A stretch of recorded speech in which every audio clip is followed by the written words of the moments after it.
ನಮಸ್ಕಾರ. ಕೆಪಿ ನ್ಯೂಸ್ನ ದಿನಕ್ಕೊಂದು ಸುದ್ದಿಯಲ್ಲಿ ಸ್ವಾಗತ. ನಾನು ನಿಮ್ಮ ಪೂಜಾ ಎಸ್ಪಿ.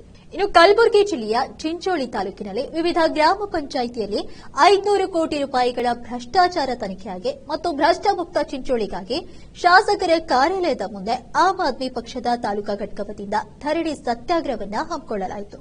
ಇನ್ನು ಈ ಹೋರಾಟವನ್ನು ಉದ್ದೇಶಿಸಿ ಮಾತನಾಡಿದಂತಹ ಪ್ರಕಾಶ್ ಪೂಜಾರಿ ನಾಗರಾಳ್, ಶಾಸಕ ಅವಿನಾಶ್ ಜಾಧವ್ ಅವರಿಗೆ ಬಡವರು, ದೀನ ದಲಿತರು, ರೈತರ ಬಗ್ಗೆ ಕಳಕಳಿ ಇದ್ರೆ ತಾಲೂಕಿನ ಪಂಚಾಯಿತಿಗಳಲ್ಲಿ ನಡೆದಂತಹ ಭ್ರಷ್ಟ ಕಾಮಗಾರಿಗಳು ಮತ್ತು ಹಣದ ದುರುಪಯೋಗದ ಬಗ್ಗೆ ತನಿಖೆಯನ್ನ ಮಾಡಲು ಸರ್ಕಾರದ ಮೇಲೆ ಒತ್ತಾಯವನ್ನ ತರಬೇಕು ಅಂತ ಅವರು ಹೇಳಿದರು. ಇನ್ನು ಈ ಸಂದರ್ಭದಲ್ಲಿ ತಾಲೂಕಾ ಕಾರ್ಯದರ್ಶಿ ದಸ್ಗಿರಿ ಗರಪಳ್ಳಿ, ಯುವ ಘಟಕದ ಅಧ್ಯಕ್ಷರಾದ ಸೂರ್ಯಕಾಂತ್ ಚಂದನ್ಕೆರ ಹಾಗೂ ಅಲ್ಪಸಂಖ್ಯಾತರ ಘಟಕದ ಅಧ್ಯಕ್ಷರಾದ ಎಂಡಿ ಮುಸ್ತಫಾ ಹಾಗೂ ವಿಜಯಕುಮಾರ್ ಗುತ್ತೇದಾರ್, ಮಲ್ಲಿಕಾರ್ಜುನ್ ನರ್ನಾಳ್, ಸೂರ್ಯಕಾಂತ್ ಪೂಜಾರಿ, ಮಲ್ಗಾಣ ಅನೇಕ ಕಾರ್ಯಕರ್ತರು ಈ ಸಂದರ್ಭದಲ್ಲಿ ಉಪಸ್ಥಿತರಿದ್ದರು.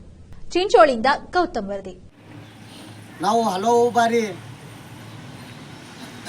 ಸಣ್ಣ ಪುಟ್ಟ ಹೋರಾಟಗಳ ಮುಖಾಂತರ, ರ್ಯಾಲಿ ಮುಖಾಂತರ ಈ ಒಂದು ನಮ್ಮ ಗ್ರಾಮ ಪಂಚಾಯಿತಿಗಳಲ್ಲಿ ಉದ್ಯೋಗ ಖಾತ್ರಿ ಯೋಜನೆ ಜಾರಿಗೆ ಬಂದಿದೆ.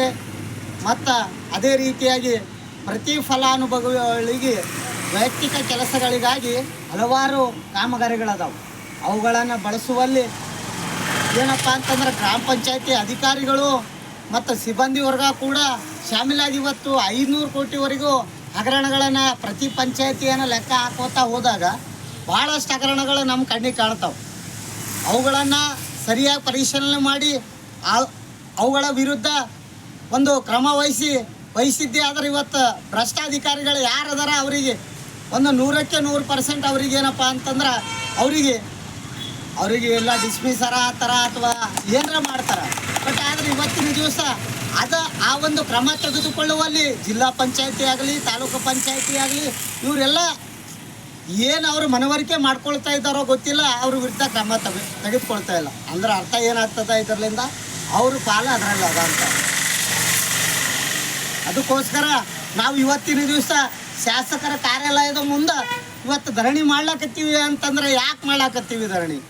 ಇನ್ನು ಇದಾಗಿತ್ತು ಇವತ್ತಿನ ವಿಶೇಷ. ನಿರಂತರ ಸುದ್ದಿಗಳಿಗಾಗಿ ನೋಡ್ತಾ ಇರಿ ಕೆಪಿ ನ್ಯೂಸ್ 24/7. ಧನ್ಯವಾದಗಳು.